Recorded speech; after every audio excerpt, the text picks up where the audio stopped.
What's good? I wanted to make this video. This is especially going to be good for single guys that want to escape the wage slavery. So I'm at my customer's house currently checking their mail. They are out of town. Get their mail, and I'm gonna pick up their Amazon packages that are on their porch. And so you got to be a legitimate, honest dude, right? And you gotta, and this goes for women too, not just guys. I mean, as you probably already know, life is about networking. And as long as you're stuck clocked in moving those boxes in that warehouse, you are going to be stuck. You don't build a network. At best, you're going to find connections by going to the bar.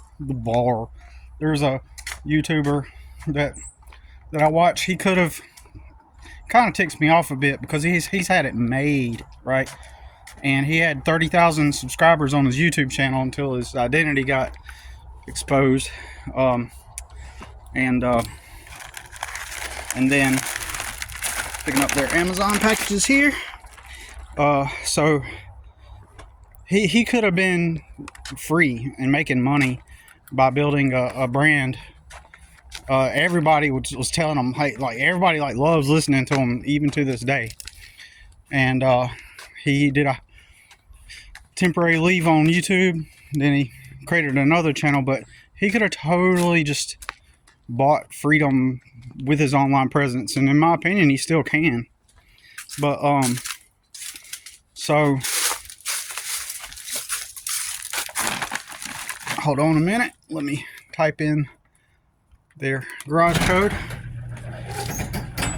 Alright, so check their mail, get their Amazon package. So let's set them right here for now.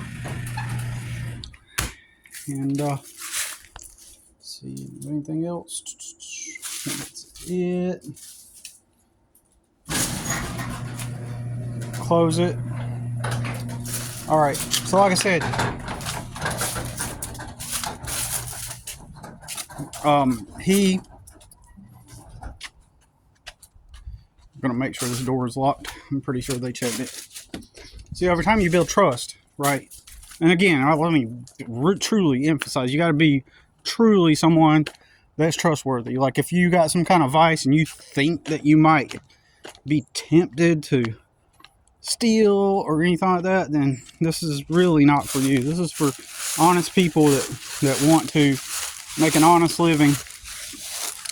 And so they asked me to do that while they're out of town. I've built relationship with them since 2016, and so tomorrow I'm going to come out and do the same thing, and then after that I'm going to put the bird feeders, I'm going to fill up the bird feeders, and maybe they might even ask me to do something else, and I'm going to take out their garbage, right?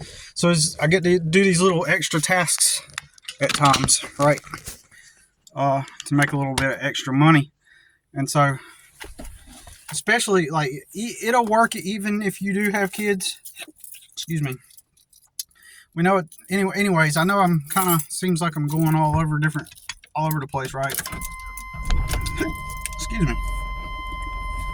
But so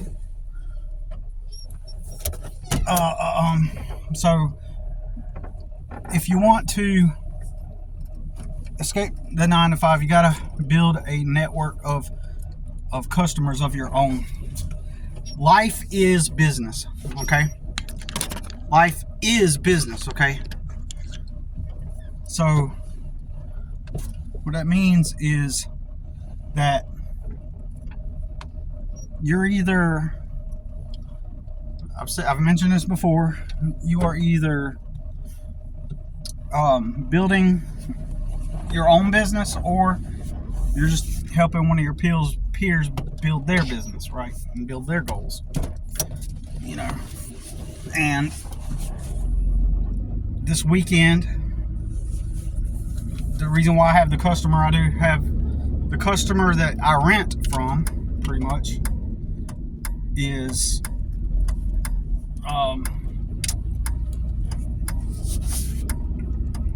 because I networked, because I left the 9 to 5, which I never had the luxury of having a 9 to 5. Actually, my jobs were always at warehouses, were always 8 to 5, and then they allow you to have an hour break to fuck off and waste time, right?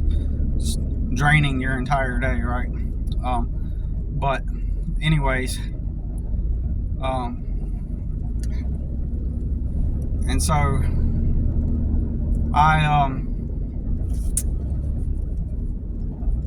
anyways, this weekend, I got to look after that lady's house too, right? So I go in her house, I feed her pets, I feed do that, and then I do like little errands and chores, and I got to check her mail too, and I've got to do a couple things around her house while she's gone, since she is gone. And what happens is, over time, my uncle did this too. He built a business doing he went to nail school to paint women's nails, right?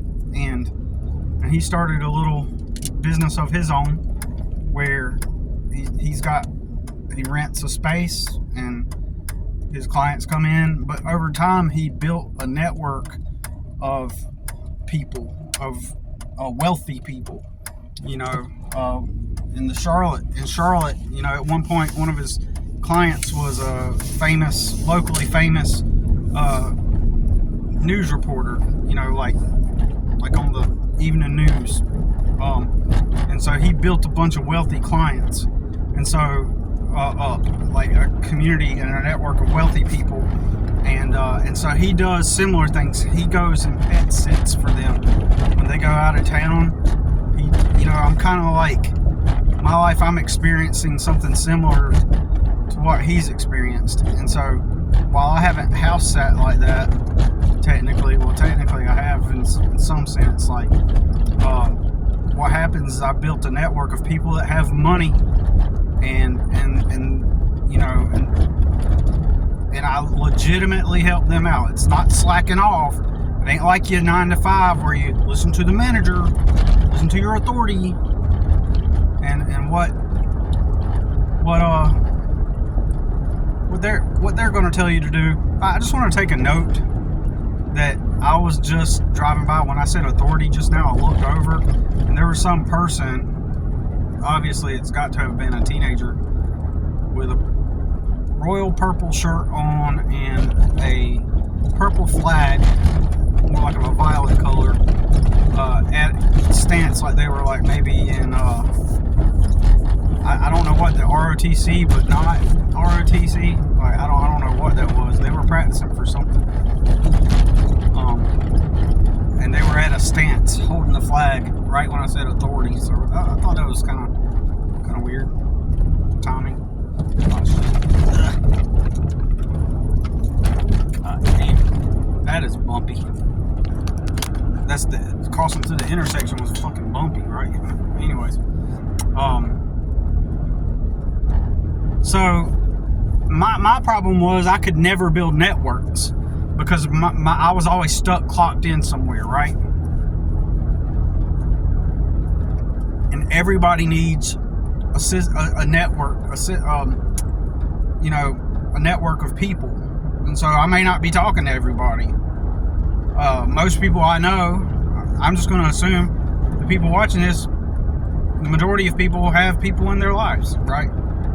People to fall back on, people to network with, and you're stuck at the 9 to 5. Like, you perceive a 9 to 5 as like an authority in the society, like some important person with an important title, or a group of important people with important titles placed the facility there, and you're working for them. But in reality, you're just working for your peers. They're just your peers. That's it.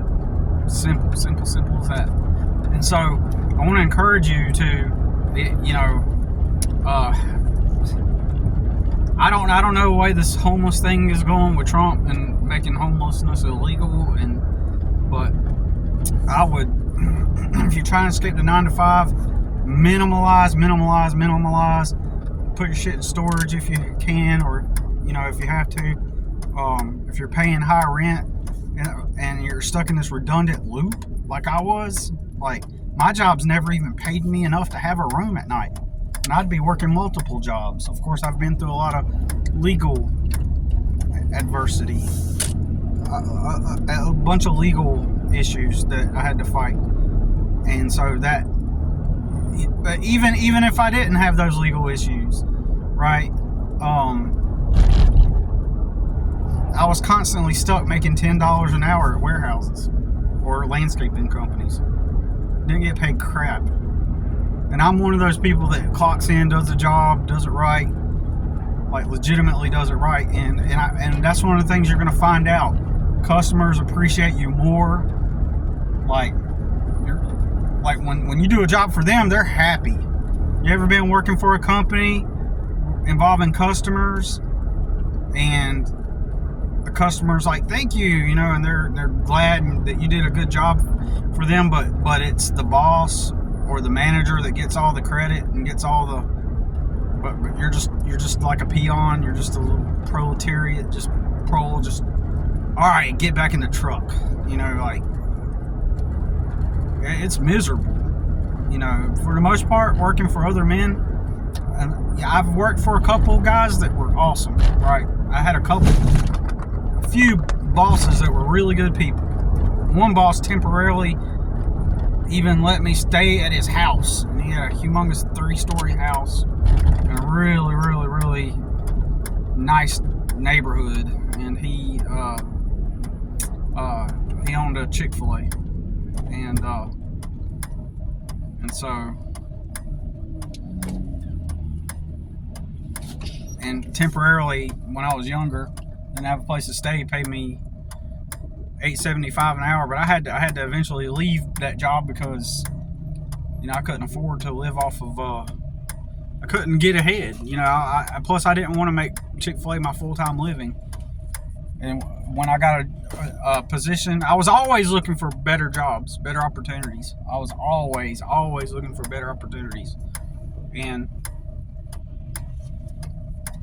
when I seen a position become available, I used to check the newspaper every day for a new job, something entry level that would hire me. And I got hired on at a lawnmower repair shop. I was the delivery driver. I was the stocking inventory in the store part of the repair shop, and then I learned how to assemble power equipment, like landscaping, commercial power equipment. I learned how to properly operate since I was around mechanics of those specific things. And the boss showed me exactly the proper way to operate landscape equipment. And when you're working for landscaping companies, they don't necessarily teach you the proper way. It's just like, here's your weed eater, figure it out. Oh, we gotta go. Oh, we gotta figure it out. And then, like I mentioned in the other video, you gotta work around a bunch of thug wannabes, and and just a bunch of children, a bunch of toddlers, smoking cigarettes with wiry facial hair. No offense. Just the types. The wannabe rappers. Like, just no. But they really don't want to be. They just like that. Anyways. Build you a network, man. And then, like, you could be... This is way better than working for somebody else. I worked for other people for a combined 20 years. And being self-employed, at least self-employed, is way better than working for somebody else. Okay? And you'll build a network of people that ultimately nobody really gives a fuck about you, but to some extent they do, more than what your job does. Like, okay, like, you'll build relationships over time. That customer I just went to, like, every year, like, throughout the year, sometimes she gives me lunch when I'm over there. At Christmas time, she throws me like $100 or something, and some other goodies and stuff, and and I've had a few customers that do that. It's a different world. It's a different world. Don't be scammed by this idea of a 9 to 5, like, that they make it out to be harder than what it is. But anyways, that's all I gotta say about it for now.